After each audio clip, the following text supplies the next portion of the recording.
नमस्कार दोस्तों, स्वागत है आपका दबंग लॉयर यूट्यूब चैनल पर। मैं हूँ आपका हर्षवर्धन भैया देशमुख फ्रॉम पुणे महाराष्ट्र। तो दोस्तों, आज हम देखेंगे high court of judicature of Bombay versus Manisha Koirala का केस, जो कि एक इम्पोर्टेंट केस है इन कॉन्टेम्प्ट ऑफ कोर्ट। तो साइटेशन ऑफ द केस है वही, केस का नाम, डेट है October 17, 2002। इक्विवेलेंट साइटेशंस 2003, वो पढ़ लो। बेंच है आर लोधा डी भोसले। तो सीधे जाते हैं फैक्ट्स ऑफ द केस पर। तो फैक्ट्स ऑफ द केस है क्या?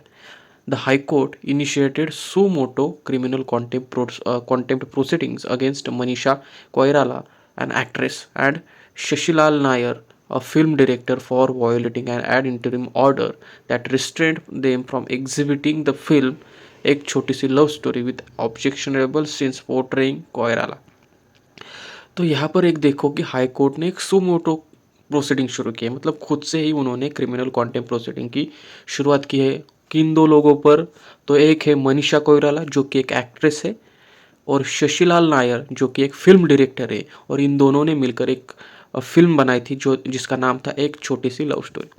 और इस लव स्टोरी में कुछ ऑब्जेक्शनेबल सीन्स थे जो कि कोयराला के थे, जिस पर ऑब्जेक्शन आया था।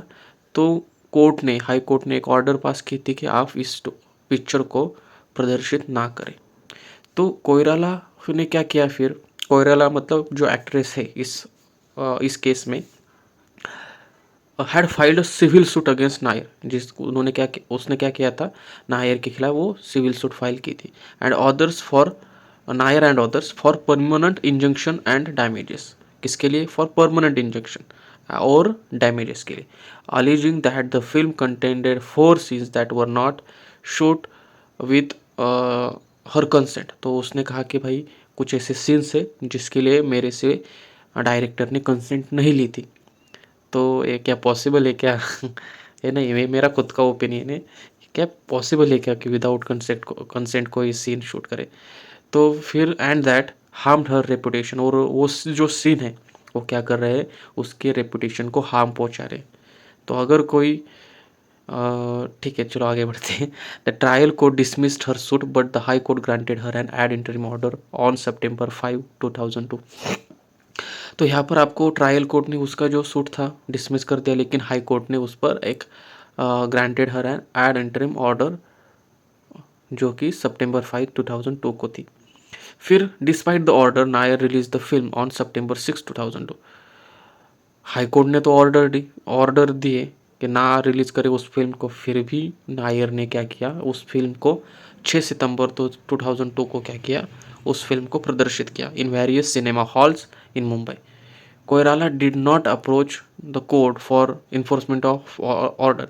अब उसने तो फिल्म मतलब पब्लिश की, लेकिन जो कोयराला थी, जो एक्ट्रेस थी जिसके लिए उन्होंने ऑर्डर पास की थी, उसने क्या किया? अब उसको क्या करना चाहिए था? कोर्ट के पास जाना चाहिए था ना वापस, क्योंकि हाई कोर्ट का जो ऑर्डर था उसको मतलब उसको फॉलो नहीं किया। ऑर्डर नहीं, मतलब कि किसने फॉलो नहीं किया? जो फिल्म डायरेक्टर है उसने फॉलो नहीं किया। तो कोयराला को किसके पास जाना चाहिए था?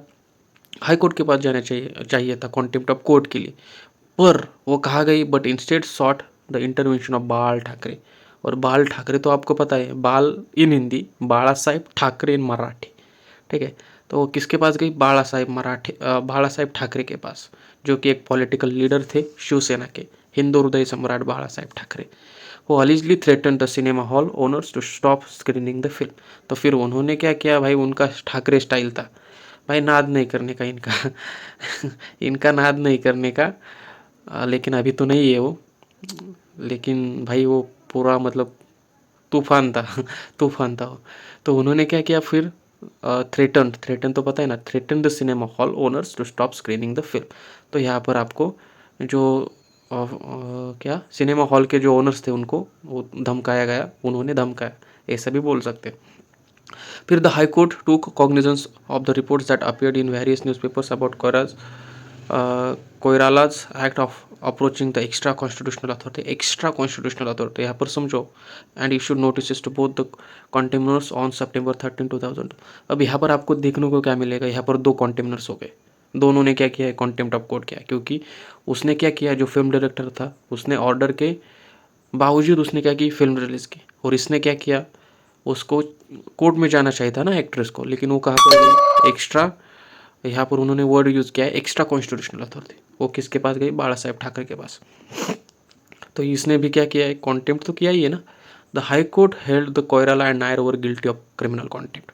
तो हाई कोर्ट ने कहा कि भाई तुम दोनों भी उसी लायक हो, दोनों ने क्रिमिनल कॉन्टेम्प्ट किया है, as they had wilfully and deliberately disobeyed the court's order and scandalise the court's authority. Koirala ने क्या किया, मतलब नायर जो डायरेक्टर था उसने तो ऑर्डर नहीं फॉलो किया, लेकिन कोयराला ने क्या किया था, कोयराला ने क्या किया था, उसने क्या किया, कोर्ट के प्रति, मतलब कोर्ट पर का जो भरोसा है, उसने ऐसा शो किया कि भाई कोर्ट किसी लायक नहीं है, कोर्ट कुछ नहीं कर सकता, कोर्ट के पास पावर नहीं, इस तरीके सा, मतलब उसका जो एक्ट था बाला साहेब ठाकरे के पास जाना, वो क्या करता है, lower the authority of court.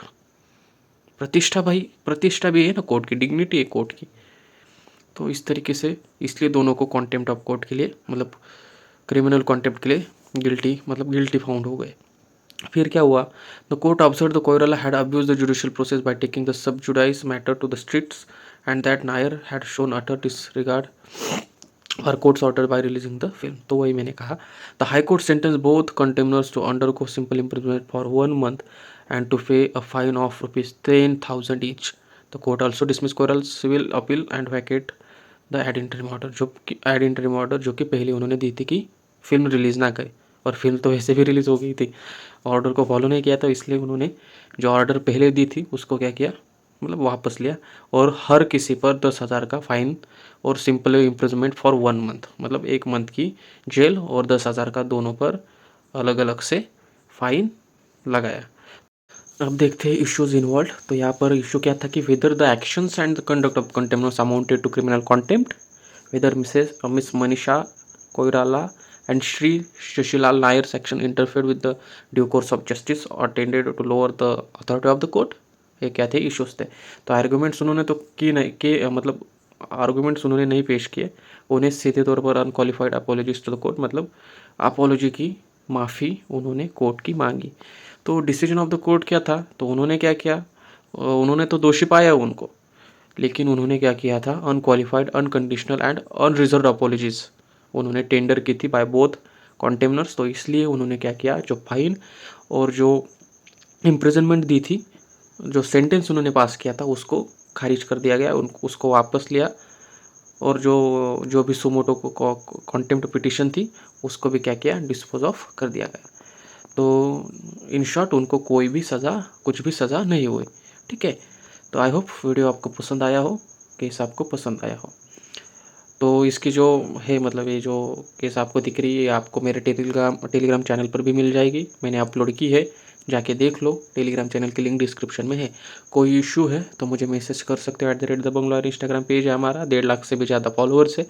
तो जाके देख लो, फॉलो कर लो और मुझे मैसेज कर लो, पूरा डिटेल में लिखो अगर कोई प्रॉब्लम हो तो। ठीक है, तो मिलते हैं अगली वीडियो, चलो बाय, जय श्री राम।